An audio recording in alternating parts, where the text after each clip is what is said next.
Next thing I want to talk about are survival kits. This one's a small, what I call urban survival kit. It's a soap dish. And what I've done is I've made it small enough so that I can carry it around. I can put it in my back pocket if I need to. I can put it in my fanny pack, my rucksack. But it's small enough that I can carry it with me.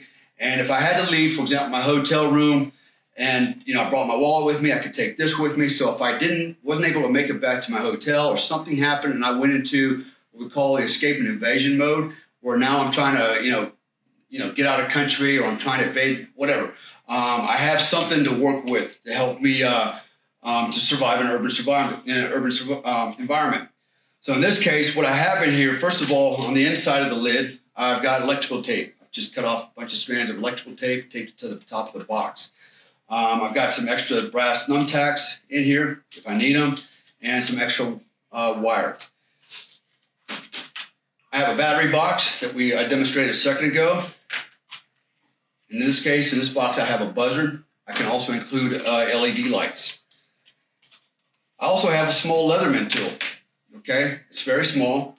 Hey, it's Jimbo over here at Fight Fast and TRS. I think we've just invented the world's biggest, most practical pocket knife. It's called the Kodiak. This is a beast, nearly a foot long. It's the biggest tactical folding knife you'll ever own, guaranteed to freak out your buddies or carve up a moose or take down a charging grizzly if that's what you need to do. And today, you must act right away. You see, I've only set aside 200 Kodiaks to be part of this offer. That's not a lot of knives to go around. If you wait even for a day, you'll almost certainly hit the dreaded sold out page. But it's a tool, and it's got screwdrivers, knives on it, Phillips head, flathead. But it's small and it's compact, and it fits easily inside my soap dish kit. I've got extra filament for tripwire or fishing line. And then I also have a couple things here. One is I have a Ready-Man lock picking set.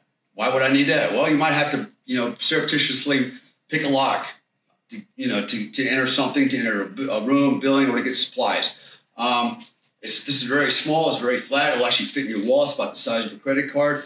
In this case, I've included it in the survival kit. I also carry a handcuff key. Why would I carry a handcuff key? Well, if I think I'm going to find myself in a situation where I could be handcuffed, okay, what I will do is I will take my handcuff key, literally, and tape it in the crack of my butt, okay? And that's where I'll carry it, is in the crack of my butt. I'll always have it, because your hands are going to be cuffed behind you anyways. So if my hands are back there, at least I have access to a key to undo the handcuffs in the event that I need them. So that's a small urban survival kit. You can add anything you want to it.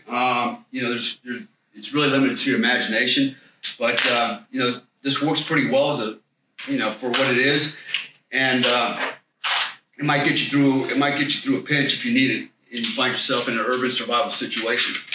The other one I have is a rural type survival kit. Same thing. All right, and what I have in here is several things. I have a wire saw. I need to cut through some wood, cut down a tree. Works pretty good. I have a magnesium stick with a flint on it. Okay, and basically all you have to do is shave off some of the magnesium. You create a little pile, and then using the flintstone, you strike it, and you create a fire.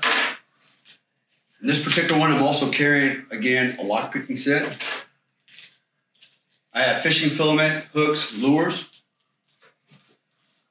I have steel wire that I can use as either a snare for hunting or tripwire or for tying things off. Again, I have string, same thing. I might want to make, a poncho hooch. I need to tie, something together with it. I have the string with me. Water purification tablets. Beef bouillon. Why do you carry beef bouillon? Actually, beef bouillon enhances the taste of really bad food, right? And so you can mix it with water, make broth out of it, but it also makes food a little bit more palatable and kills the taste for a lot of things that you might not want to eat. If you add this to it, it makes it easier to digest. I've got a compass, very small compass in here. Safety pins. another handcuff key, just in case. The last thing I have is a signal mirror. Okay.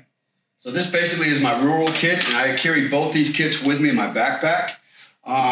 Again, if I'm just going to go out for the day, you know, depending on where I'm at, if I'm in the city, I might carry my urban survival kit. If I'm in a rural area, I'll carry my my rural survival kit with me. So I always have one with me just in case. If I'm going to go on a hike, I'll take this one with me, my rural survival kit. And if I'm going to hang around the urban area or I'm going to do something downtown for a while, then I'll take this one with me.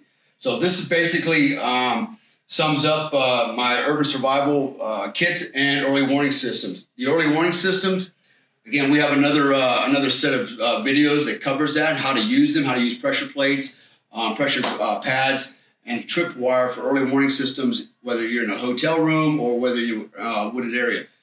So it's another way just to improvise and give you some early warning before someone approaches you. Thanks for watching our video lessons here at TRS Direct. Hit the like button down below and consider subscribing to our channel here on YouTube. Hit the bell icon and we'll send you a notification when there's a new lesson available. Thanks again for watching.